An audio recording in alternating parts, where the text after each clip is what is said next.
Kottayam nursing കോളേജിലെ കാര്യം എടുക്കുകയാണെങ്കിൽ അവിടെ ഈ ഡ്രഗ്സിന് പൈസ പിരിക്കുന്നുണ്ടായിരുന്നു എന്ന് പറഞ്ഞു. അപ്പൊ അവിടുത്തെ അധികൃതരൊക്കെ വെറുതെ അവിടെ ഇരിക്കുകയാണ്. അവിടെ ഈ ആന്റി ഡ്രഗ്സിനെതിരെയുള്ള ഒരു എല്ലാ കോളേജുകളിലാണെങ്കിലും അതിനെതിരെ ഒരു ടീമൊക്കെ ഉണ്ടെന്നാണ് അറിയാൻ കഴിയുന്നത്.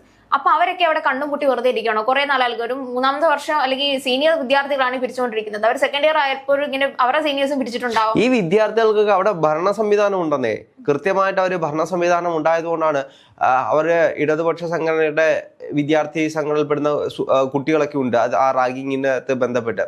അപ്പം ഇവർക്കെല്ലാം കൃത്യമായിട്ട് ഭരണ സംവിധാനവും അല്ലെങ്കിൽ രാഷ്ട്രീയപരമായിട്ടുള്ള പിന്തുണയും ഉണ്ടായതുകൊണ്ട് ഇവർക്കൊക്കെ എന്ത് വേണമെങ്കിലും ചെയ്യാം. ക്യാമ്പസുകളിൽ ചോദിക്കാനൊന്നും ആരും ചെല്ലത്തില്ല. ഈ ഉപദ്രവിക്കുന്നതിന്റെ ഒപ്പം തന്നെ ഇത് എങ്ങനെ ഷൂട്ട് ചെയ്യാൻ തോന്നി എന്നുള്ളതാണ്. വീണ്ടും കണ്ട് ആസ്വദിക്കാൻ വേണ്ടിയിട്ടാണോ, അതല്ലെങ്കിൽ വീണ്ടും ആൾക്കാരെ കുറെ കൂടെ ഇങ്ങനെ പീഡിപ്പിക്കാൻ വേണ്ടിയിട്ടാണോ ഇത്തരത്തിൽ ഷൂട്ട് ചെയ്തിട്ട് പിന്നീട് അവർ വീണ്ടും കാണുകയോ അല്ലെങ്കിൽ അവർ തന്നെ അപ്ലോഡ് ചെയ്യുകയും? ഈ കുട്ടികൾ അപ്ലോഡ് ചെയ്യാതെ എന്തായാലും പുറത്തേക്ക് ഈ ഒരു വീഡിയോസ് ഒന്നും വരില്ല. വിദ്യാർത്ഥികൾ പേടിച്ചാണ് ഇന്ന് ജീവിക്കുന്നത്. പ്രതികരണശേഷിയില്ലാത്ത വിദ്യാർത്ഥികളായിട്ട് ഇന്നത്തെ ക്യാമ്പസുകളുടെ പുതുതലമുറ മാറിക്കൊണ്ടിരിക്കുകയാണ്. ഒന്ന് ആലോചിച്ച് നോക്കൂ. എല്ലാവർക്കും പുറത്ത് പറഞ്ഞു കഴിഞ്ഞാൽ അവരെ ആക്രമിക്കും അല്ലെങ്കിൽ അവരുടെ പഠിത്തം നിൽക്കും. ഈ പുറത്ത് പറയുന്നവർക്കാണ് ഈ വിഷയം വരുന്നത്.